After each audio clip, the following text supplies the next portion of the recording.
말씀의 제목은 기적을 원합니까? 주님을 원합니까? 입니다. 기적을 원합니까? 주님을 원합니까?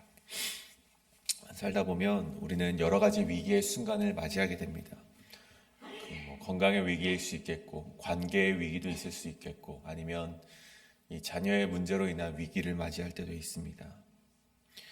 그 위기를 맞이했을 때 우리는 굉장히 사람이라는 것이 간절해지기 마련입니다. 그래서 간절해진 우리는 마치 모든 것을 다 드릴 수 있는 것처럼 하나님 앞에 나와 정말 그런 고백을 드리곤 하죠. 눈물로 매달리기도 하고, 심지어는 금식을 하기도 하고, 더 나아가서는 어떤 분들은 서원 기도까지 하는 것을 보게 된다는 것입니다. 물론 이 간절함 자체가 나쁜 것은 아니지만, 물론 이 위기 속에서 하나님을 찾는 그 간절함, 그것은 믿음의 한 모습이기 때문에 우리가 나쁘다 말할 수는 없겠지만, 우리는 이 간절함 속에서 반드시 한 가지 질문을 던져 보아야만 합니다. 이 간절함이 하나님을 향한 것인지, 하나님께서 내 삶 가운데 임재하기를 원하는 그 간절함인지, 아니면 단순히 문제 해결만을 위한 간절함인지 우리는 한번 질문을 던져 보아야 한다는 것이죠. 오늘 본문은 이 죽어가는 아들을 둔 한 아버지의 간절함을 보여주고 있습니다. 그는 아들의 생명을 살리기 위해 예수님을 찾아왔는데, 오늘 예수님께서 그에게 단순히 표적을 보여주시지 않습니다. 기적을 보여주시지 않습니다. 대신에 예수님께서는 그의 믿음을 시험하시고 그 믿음을 통과했을 때 더 큰 은혜를 부어주시는 것을 보여주는 것이 바로 오늘의 말씀입니다. 그래서 오늘 말씀을 통해서 우리 역시 마찬가지죠. 우리의 기도는 무엇을 향하고 있는지 오늘 말씀을 통해서 우리는 되짚어보길 원하고, 우리의 간절함은 누구를 붙들고 있는 것인지, 우리의 주님 하나님을 붙들고 있는 것인지, 아니면 문제 해결에만 급급한 것인지를 또다시 살펴봄으로 말미암아 우리의 그 간절함이 올바른 방향으로 나아가기를 간절히 소원합니다. 오늘 이것을 놓고 두 가지로 함께 말씀을 나눠볼 텐데, 첫 번째는 예수님을 수단으로 두는 신앙에서 벗어나라입니다. 예수님을 수단으로 두는 신앙에서 벗어나라. 오늘 말씀 46절이죠. 예수께서 다시 갈릴리 가나에 이르시니 전에 물로 포도주를 만든 곳이라. 왕의 신하가 있어 그의 아들이 가버나움에서 병들었더니, 47절, 그가 예수께서 유대로부터 갈릴리로 오셨다는 것을 듣고 가서 청하되 내려오셔서 내 아들의 병을 고쳐 주소서 하니 그가 거의 죽게 되었습니다. 이 왕의 신하가 예수님을 찾아오게 됩니다. 이 왕의 신하라는 것이 이 분봉왕, 이 헤롯의 신하를 말하는 것이겠죠. 그런데 이 왕의 신하라는 것이 그에 걸맞는 직위가 있고 그에 걸맞는 체면이라는 것이 있습니다. 우리 보통 이제 이곳에서는 잘 모르겠지만 한국에서 이 장성이 되면, 군대에서 장성을 달게 되면 이제 위관급이라 그러죠. 위관급, 영관급이 되게 되면 이제 월급에 품위 유지비라는 것이 같이 동봉되어 나온다고 합니다. 그러니까 계급에 맞는, 지위에 맞는 품위를 유지하여라 라고 하면서 그 월급에 그것이 포함되어 나오는 것이죠. 마치 그런 것처럼 왕의 신하도 직위와 체면이라는 것이 분명히 있기 마련인데, 오늘 말씀에서 보십시오. 그도 그의 자녀의 죽음 앞에서는 이 본색이 드러난다는 것입니다. 이 신하가 이 가버나움에서 가나까지 약 한 20마일 정도 된다고 합니다. 그러니까 20마일이나 되는 정도가 되는데, 예수님이 이 가나에 오셨다는 소식을 듣고 그 길을 둘러보지도 않습니다. 막 달려오는 것이죠. 내 아들이 죽게 되었으니 체면도 필요 없습니다. 어떤 그 직위도 필요 없어요. 그냥 막 달려오는 것입니다. 그렇게 지성이면 감천이라고 그 길을 단번에 달려와 예수님께 간청하는 신하의 모습을 보면 여러분 굉장히 칭찬할 만한 믿음이라고 볼 수 있겠죠. 그렇게 예수님을 찾아오는 그 간절함, 그것을 누가 마다하겠습니까? 근데 오늘 본문에서는 예수님께서 그를 칭찬하는 구절이 전혀 없다는 것입니다. 그렇게 20마일 예수님을 찾아오는 간절함을 보였음에도 예수님은 칭찬을 하지 않으시고 대신 48절에서 무엇로 말씀하십니까? 너희는 도통 표적과 기사를 보지 못하면 도무지 믿지 아니하리라.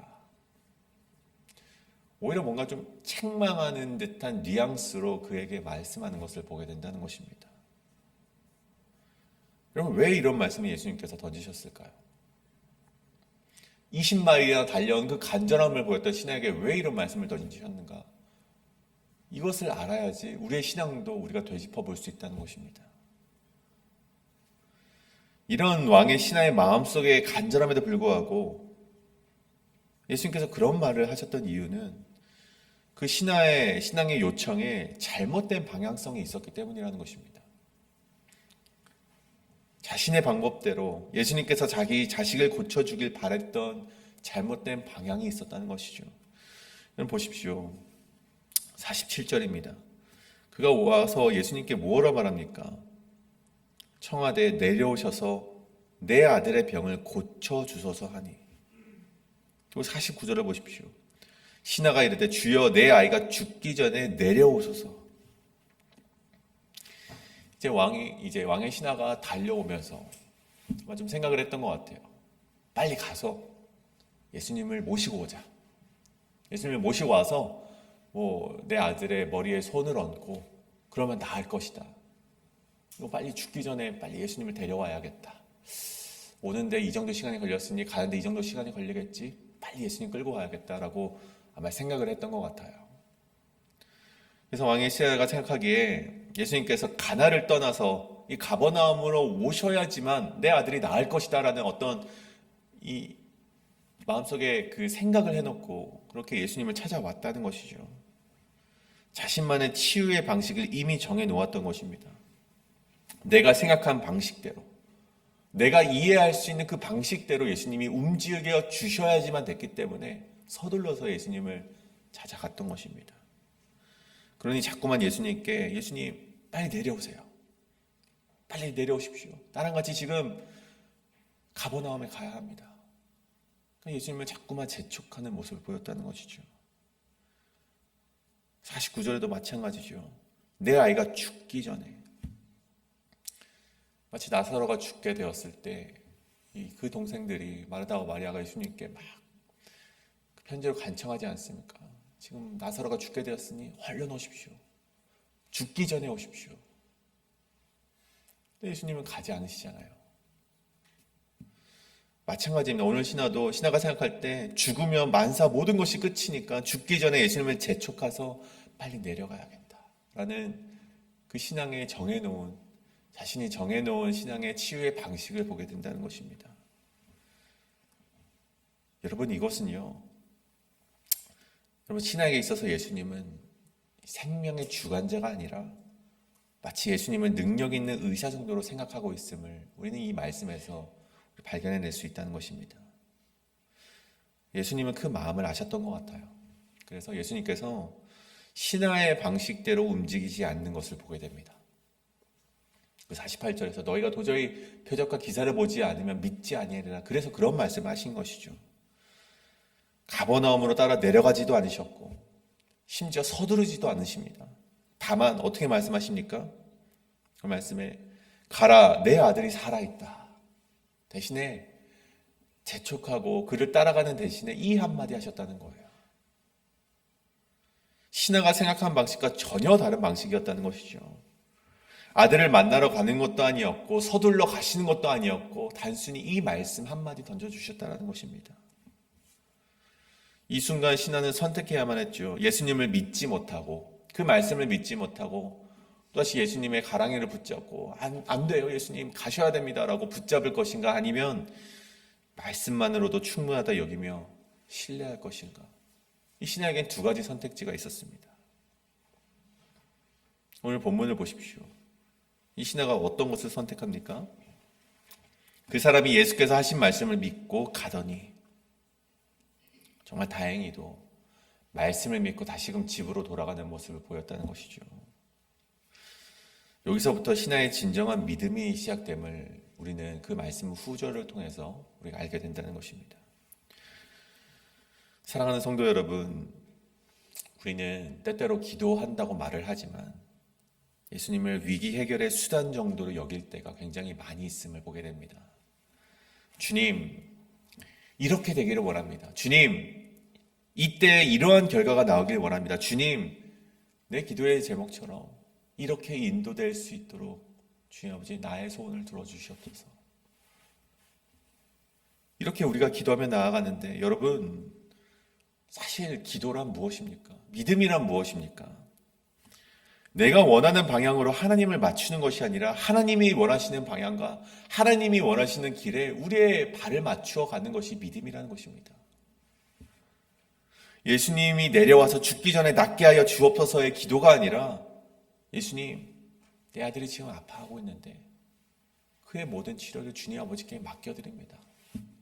주님 아버지의 뜻대로 내 아들을 인도해 주시옵소서. 이것이 바로 믿음의 기도이자 신앙의 기도라는 것입니다.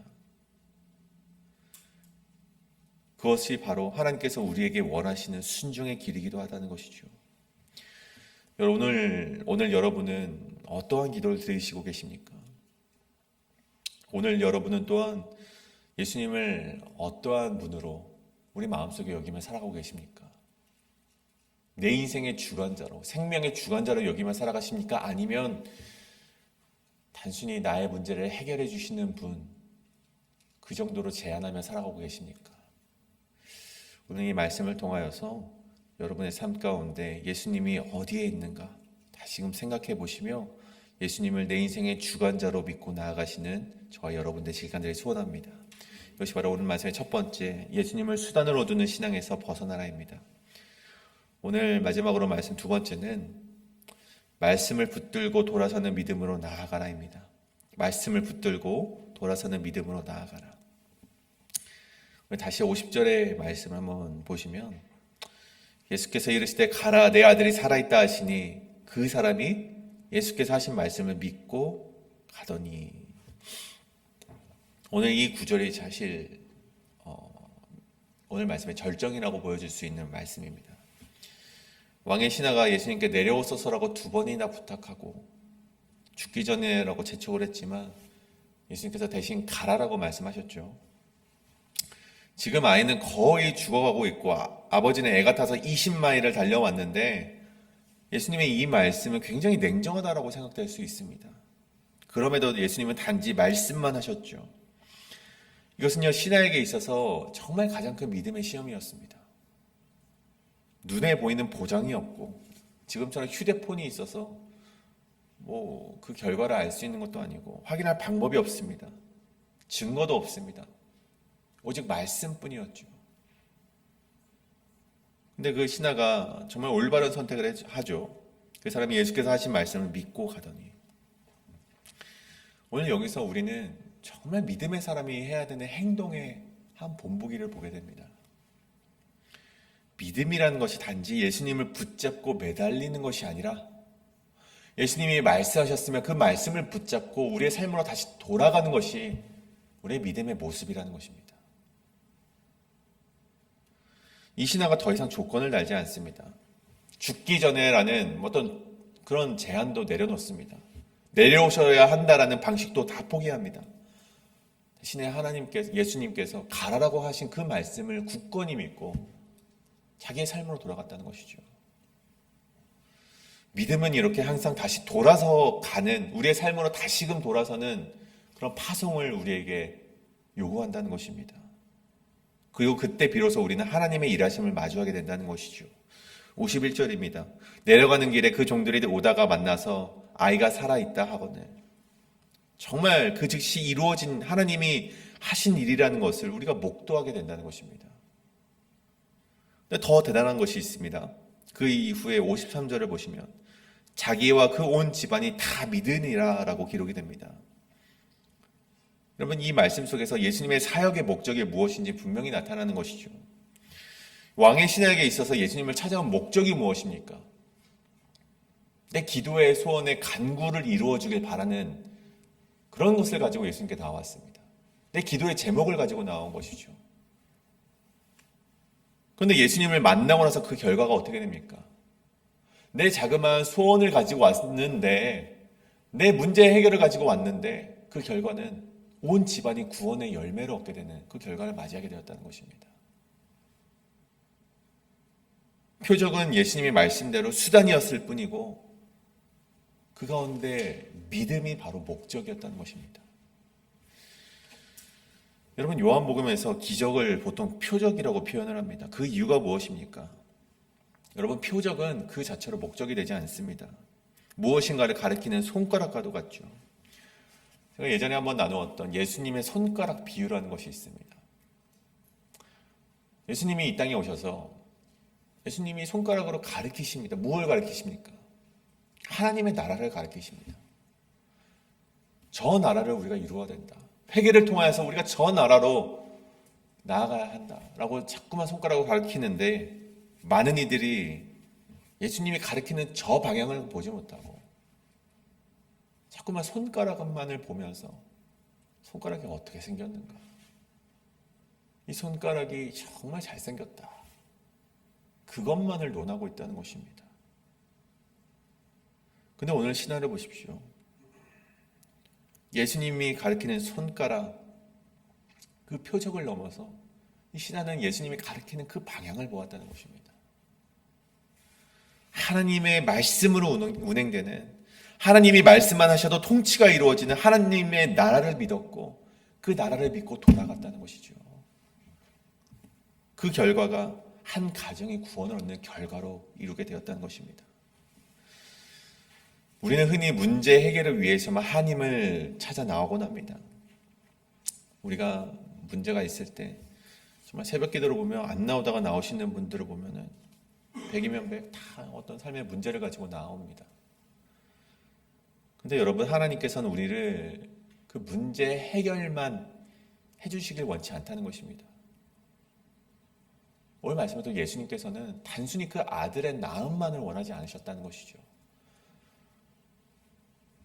신하는 처음에 아들의 열병을 해결하고 싶었을지 모르겠습니다. 하지만 예수님께서는 그 가족이 가지고 있는 어떤 영적인 열병을 치유하고 싶었던 것이죠. 예수님은 단지 아이를 살리신 것이 아니라 그 집안의 믿음을 살리길 원하셨다는 것입니다. 그것이 바로 예수님의 표적의 목적이었다는 것입니다. 사랑하는 여러분, 지금 여러분의 기도 제목은 무엇입니까? 그 기도 제목이 여러분을 믿음의 자리로 이끌고 있는지 우리가 한번 되돌아보길 원합니다. 하나님은 우리의 삶의 문제만을 해결하길 원치 않습니다. 이 문제 해결을 통하여서 우리 가정의 모든 이들이 구원을 받기를 원하시고, 또한 나를 통하여서 내가 품고 있는 정말 내 공동체를 구원하시길 원하는 하나님의 마음을 우리가 이해해야만 한다는 것입니다. 그래서 문제 해결이 우리 믿음의 끝이 아니라 믿음의 시작이 되기를, 또한 기적이, 표적이 목적이 아니라 주님을 아는 고백이 목적이 되기를, 오늘 우리의 삶도 내 문제가 해결되었다 해서 끝나는 것이 아니라 나와 내 집이 예수님을 믿게 되었다 라는 것이, 그런 고백이 마무리가 되는 인생이 되기를 간절히 주님의 이름으로 축원합니다. 이 시간 우리가 이것을 놓고 함께 기도하며 나아갈 텐데요. 주님, 우리가 혹 예수님을 수단으로 두고 있다면 주님 아버지, 그 믿음을 내려놓고 우리가 예수님으로 충분합니다. 예수님께 모든 것을 내어드리니 예수님의 방법대로, 예수님의 뜻대로, 예수님의 선하신 계획대로 우리의 삶을 인도하여 주시옵소서. 그런 믿음의 고백을 올려드릴 수 있도록 인도하여 달라고 기도하시고, 또한 기도하실 때 주님, 내가 내 문제만을 해결되길 원치 않습니다. 이 문제를 통하여서 나와 내 가정과 내가 속한 많은 공동체들이 구원을 얻게 하여 주시옵소서. 그렇게 우리가 한 단계 더 나아갈 수 있는 믿음의 그런 신앙을 놓고 이 시간 우리 함께 기도하실 때 잠깐 합심하여 통성으로 기도하며 나아가시겠습니다. 시간 기도합니다.